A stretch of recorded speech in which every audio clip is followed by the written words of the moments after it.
हैं शोबिज़ की दुनिया की एक और बड़ी जानी मानी शख्सियत, जो मॉर्निंग शो क्वीन अगर उन्हें कहा जाए तो हरगिज़ गलत नहीं होगा। जी, हम जिक्र कर रहे हैं निदा यासिर साहिबा का, जो अपनी ज़िंदगी के एक निजी इंटरव्यू, एक निजी टीवी चैनल को इंटरव्यू देते हुए उन्होंने बताया अपनी ज़िंदगी के कुछ ऐसे वाक़यात जिनसे ज़ाहिरी तौर पर हम सब वाकिफ़ नहीं हैं। तो बताते हैं आपको, निदा यासिर ने बताया कि यासिर नवाज़ से शादी ना करने की, मतलब पहले जब उन्होंने रिजेक्ट कर दिया था, क्या तो वजह उसकी वजह ये थी कि उन्होंने सोच रखा था कि यासिर नवाज़ क्योंकि सिंध से ताल्लुक़ रखते हैं और वो सिंधी हैं, तो इस हवाले से वो सोचा करती थी कि सिंधी मर्द जो होते हैं वो बहुत रोब और दबदबे वाले होते हैं और वो अपनी बीवियों के साथ एक खुशगवार ताल्लुक़ और एक फ्रैंकनेस डेवलप नहीं होने देते, जिस खौफ में उन्होंने यासिर नवाज़ को शादी से इनकार कर दिया। लेकिन अब शादी के काफ़ी अरसे बाद वो सोचती हैं कि उनका फ़ैसला बिल्कुल गलत था और यासिर नवाज़ बेशक सिंधी हैं। शादी करने का फैसला गलत था, ये शादी ना करने का फैसला गलत था, ये क्लियर करें जरा। सॉरी,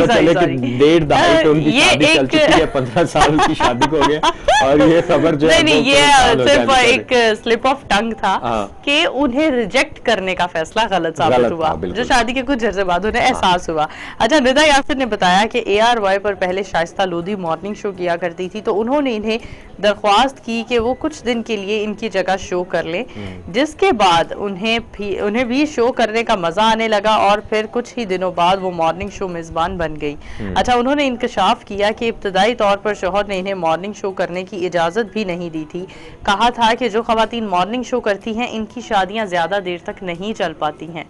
लेकिन उन्होंने, निदा यासिर स्टिल इस चीज को डिनाई कर रही हैं और उन्होंने गलत साबित कर दिया कि ये बात गलत है, क्योंकि निदा यासिर की शादी बहुत कामयाब चल रही है और वो बहुत एक रोमांटिक कपल के तौर पर इंडस्ट्री में इनको जाना जाता है। जी बिल्कुल। निदा यासिर के मुताबिक उन्होंने शौहर से इब्तदाई तौर पर 1 साल तक मॉर्निंग शो करने की इजाजत ली, फिर उन्होंने इनसे दोबारा 6 माह तक शो करने की इजाजत ली और फिर 1 साल से तीसरी बार इजाजत ली और फिर वो मुसलसल मॉर्निंग शो करती ही चली गई। अच्छा, उन्होंने मजीद बताया कि शादी से कबल जब एक ड्रामा सीरियल, जो एक शॉर्ट फिल्म थी, मोहब्बत की रिकॉर्डिंग हो रही थी, तो उस दौरान यासिर नवाज ने उन्हें शादी के लिए प्रपोज किया और उन्होंने सिंधी होने की वजह से ही उन्हें साफ इनकार कर दिया, क्योंकि उनका कहना है कि उन्होंने, निदा यासिर ने यासिर नवाज के वालिद साहब के भी कुछ ड्रामास देखे थे जो उसमें वो सिंधी रोल किया करते थे और सिंधी मर्द बना करते थे और रोब और दबदबे वाले। तो उनका यही ख्याल था कि इनकी फैमिली का सारा एटमॉस्फेयर ही ये है,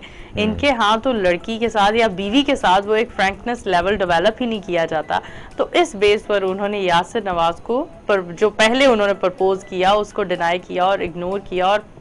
कबूल ना किया। अच्छा, एक सवाल के जवाब में निदा यासिर ने कहा कि इनके शौहर जहां हसास हैं वहीं रिश्तों से मुतालिक जज्बाती भी हैं, जबकि रोबदार भी हैं और इन्हें ऐसी बीवी चाहिए जो हुक्म की, मतलब उनका हुक्म पूरी तरह से माने। खैर, ये हमने आपको बताई निदा यासिर, जिनको मॉर्निंग शो क्वीन के नाम से भी जाना जाता है, उनकी कहानी कि उनकी शादी कैसे हुई और शादी करते हुए उनके दिल में खदशात क्या थे। और बस यही बात है, हम क्या सोचते हैं, बस क्या सोचना है, क्या कहना है कि वो देख लें कि वो 1.5 दहाई से ज्यादा उनकी शादी चल चुकी है और एक रोमांटिक कपल और कामयाब जोड़ी के तौर पर उनको देखा जा सकता है पूरी इंडस्ट्री के अंदर। तो इसी के साथ ही मेरे ख्याल में ब्रेक की तरफ चलते हैं, ब्रेक से वापस आगे बढ़ेंगे अपने अगले सेगमेंट की तरफ।